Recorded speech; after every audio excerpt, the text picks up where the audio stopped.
नागपूरमध्ये बोलताना राज्यमंत्री आशिष जयस्वाल यांनी आगामी राज्य बजेटबाबत माहिती दिली। जिल्हानिहाय व विभागनिहाय बैठकीमधून विकासाचे नियोजन सुरू असल्याचे त्यांनी सांगितले। लाडकी बहीण योजना, शेतकऱ्यांना वीज सवलत व पायाभूत सुविधांना प्राधान्य दिले जाईल असेही त्यांनी स्पष्ट केले। वाढत्या सबसिडीवर अभ्यास सुरू असून सोलर योजनांमधून राज्याला दिलासा देण्याचा सरकारचा प्रयत्न असल्याचे त्यांनी नमूद केले।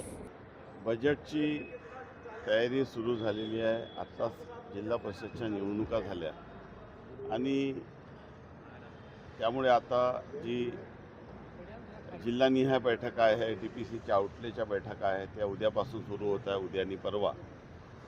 यासोबतच मग विभागवाईज आढावा देखील घेण्याचा प्रयत्न आहे आणि त्यातून भविष्यात महाराष्ट्रामध्ये अधिक चांगलं काम आपल्याला कसं करता येईल।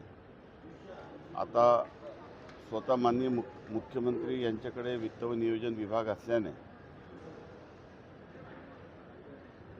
महाराष्ट्राच्या सर्व आर्थिक परिस्थितीचा आढावा घेऊन भविष्यात प्राधान्य क्षेत्रामध्ये कुठले कामं घ्यावे, अपूर्ण प्रकल्प कशा पद्धतीने पूर्ण करावे, भांडवली गुंतवणूक जास्तीत जास्त कशी करावी आणि महाराष्ट्राला अधिक गतिमान करण्यासाठी जे संकल्प केलेला आहे विजन 2047, या सर्व दृष्टिकोनाचा विचार करून आता पुढील 15-20 दिवसात या संदर्भामध्ये नियोजन आणि कारवाई होणार। हो, या बजेटमध्ये मागच्या वेळेस जवळपास 40,000 कोटी लाडक्या बहिणींसाठी तरतूद होती। या बजेटमध्येही लाडक्या बहिणींना प्रायोरिटीने तरतूद असणार आहे का? शेवटी जे कमिटेड एक्सपेंडिचर आहे, मग ते शेतकऱ्यांचं विद्युत बिल जी माफी आहे त्या संदर्भामध्ये असो, की लाडकी बहीण योजना असो, किंवा संजय गांधी निराधार असो, किंवा PM किसानप्रमाणे CM किसानचा निधी असो, शेवटी किंवा सरकारी कर्मचाऱ्यांचे पगार असो, हे जे कमिटेड एक्सपेंडिचर आहे ते असतात।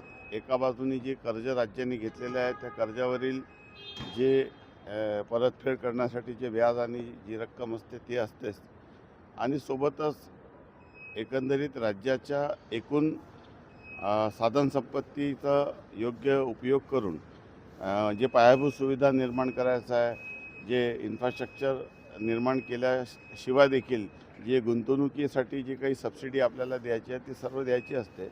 परंतु देवेंद्रजी एक अतिशय सक्षम आणि अनुभवी व्यक्तिमत्व आहे आणि त्यामुळे या देशामध्ये महाराष्ट्राची अर्थव्यवस्था खूप मोठी आहे।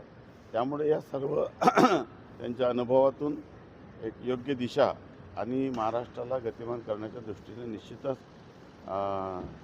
जो चित्र आहे तो आपल्याला दिसेल। फ्री वीजमुळे महाराष्ट्रावर मोठ्या प्रमाणात आर्थिक ताण जो आहे तो आलेला आहे। तुमच्या काळात शेतकरी कर्जमाफीचं आश्वासन सुद्धा तुम्ही दिलेलं आहे शेतकऱ्यांना, तर ही तारेवरची कसरत कशी करणार आहे आणि मग कर्ज काढावं लागणार आहे, कारण की उत्पन्न तेवढं नाही आता आपल्याकडे। ही बाब सत्य आहे की महाराष्ट्रामध्ये सुमारे 45 ते 50 लाख कृषीपंपाचा जो विजेची सबसिडी होती 7.5 हॉर्सपॉवरची, ती यावर्षी एक 5-10 हजार कोटी अपेक्षित होती, परंतु ती एकदम 27,000 कोटीपर्यंत गेल्याच्या या ठिकाणी दिसून आलं।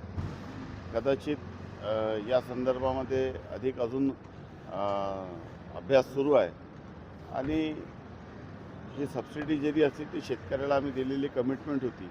2005ला ज्या पद्धतीने सुशील कुमारजी मुख्यमंत्री असताना 2-3 महिन्यामध्ये बदललं। आपण पाहता की निवडणूक झाल्यानंतर आज 6 वर्ष झालं, परंतु शेतकऱ्यांना जी आपण सवलत दिली होती ती तशी सुरू आहे। शेतकऱ्यांसाठी हा ओझा सरकारने वहन केलेला आहे। शेतकऱ्याला शेवटी समृद्ध करणं, शेतकऱ्याच्या मागे शासनाला उभं राहणे शासनाचं कर्तव्य समजून शासनाने ही कृती केलेली आहे। आणि भविष्यामध्ये जे आपण मुख्यमंत्री सौर कृषी वाहिनी योजना आहे, आता विजेचे दर कमी कसे करता येईल या दृष्टीने आता आपण नियामक आयोगाकडे गेलेलो आहोत।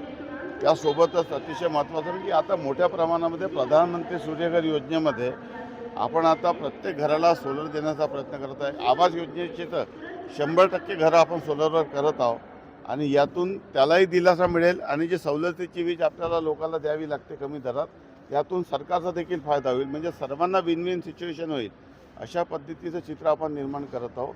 माननीय मुख्यमंत्री महोदयाचा संकल्प असा आहे की आजपर्यंत मागील 75 वर्षात आपण महावितरणला दर महिन्याला पैसे देत होतो. आपल्याला असा समाज निर्माण करायचा की दर महिन्याच्या शेवटी तो कंझ्युमर म्हणेल की मी इतकी वीज जनरेट केली माझ्या सोलर रूफटॉपमधून आणि त्याचे पैसे मला द्या.